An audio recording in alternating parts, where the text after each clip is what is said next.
আসসালামু আলাইকুম বন্ধুরা, সবাই কেমন আছেন? মাশাআল্লাহ, ভেন্ডি রেসিপি বানাচ্ছি। তেলাপিয়া মাছ, ভেন্ডি, আলু, পটল। আশা করি আমার সবারই বন্ধুরা ভিডিওটা কন্টিনিউ করবেন। প্রবাসী বন্ধুরা, আমার সহপাঠীরা যারা আমরা ফেসবুক জবে কাজ করছি, ইনশাআল্লাহ ভিডিওটা কন্টিনিউ করবেন। কিভাবে আমরা প্রবাসীরা রান্না করি, কিভাবে চলি, কি অবস্থায় দিন কাটাই। যাই হোক বন্ধুরা, এ হলো পটল, ভেন্ডি। আমাদের তো ভিডিও সব সময় দিতে হবে, তাই না? তাই আমার সহপাঠী বন্ধুরা যারা আছেন তারা, আমি আশা করব তারা বিরক্ত বোধ করবেন না। আর যারা শুধু ধাক্কা দিবে চলে যাবে, তারা বিরক্ত বোধ করবে, তারা ভিডিও দেখবে না। আর আমরা যারা অ্যাক্টিভ আছি, আমরা যারা এখানে জব করতেছি, চাকরি করতেছি, ইনশাল্লাহ আমরা ভিডিওটা গঠনমূলক দেখে কমেন্ট করব।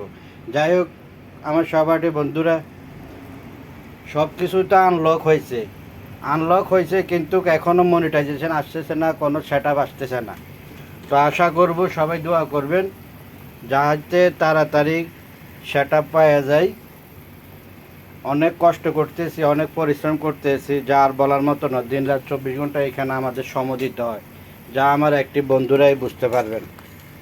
এর ভিতরে রাতভর ডিউটি করি, আবার সব সময় একরকম সময় কাটে না। দেখা গেছে কোনো সময় শরীর ভালো লাগে না, রান্না করি না, খাওয়া দাওয়া করি না। তো ওই রকমে আজকেও হয়ে গেল।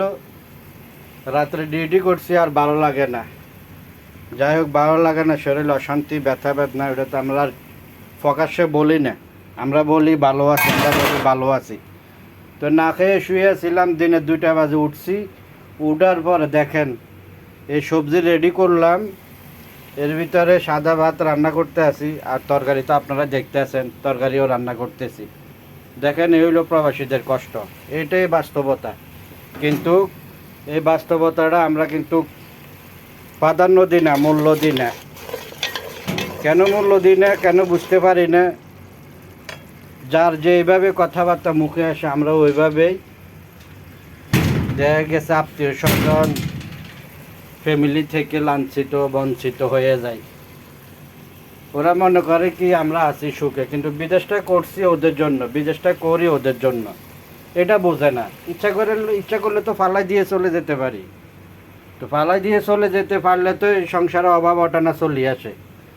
বাড়িতে 6 মাস 1 বছর থাকলে আমগো অভাব চলি আসে। কেননা আমরা এমন পর্যায়ে হয়েছি, আমরা সাধারণ মানুষের মতো আর চলাফেরা করতে পারি না। আমরা বিদেশ করি, হয়তো ভালো মন্দ খাচ্ছি, ভালো মন্দ জীবনযাপন করছি, ওই কারণে আমাদের বিদেশ করা, তাই না? এটা হইলো বাস্তবতা, এই চরম বাস্তবতা। আমার মতো কেউ বলবে না, আমার মতো চরম বাস্তবতার কথা কেউ বলবে না। যাক, আমি কুয়েত থেকে ভিডিওটা করছি। আমার প্রবাসী বন্ধুরা, যদি আমার ভিডিওটা ভালো লাগে, কথাবার্তা ভালো লাগে, আশা করি ভিডিওটা গঠনমূলক কমেন্ট করে দিবেন এবং কি শেয়ার করে দিবেন। কেমন লাগলো জানিয়ে যাবেন। তো সবাই সবার জায়গায় ভালো থাকবেন, শরীরের প্রতি খেয়াল রাখবেন। ইনশাআল্লাহ আমরা যারা জব করছি, আমার অ্যাক্টিভ বন্ধুরা, আমার ভিডিওটা দেখে গঠনমূলক কমেন্ট করবেন, শেয়ার করে দেবেন। কেমন হয়েছে ইনশাআল্লাহ জানাবেন। তো সবাই সবার জায়গায় ভালো থাকবেন। আল্লাহ হাফেজ। এটাই প্রবাসীদের জীবন বাস্তবতা।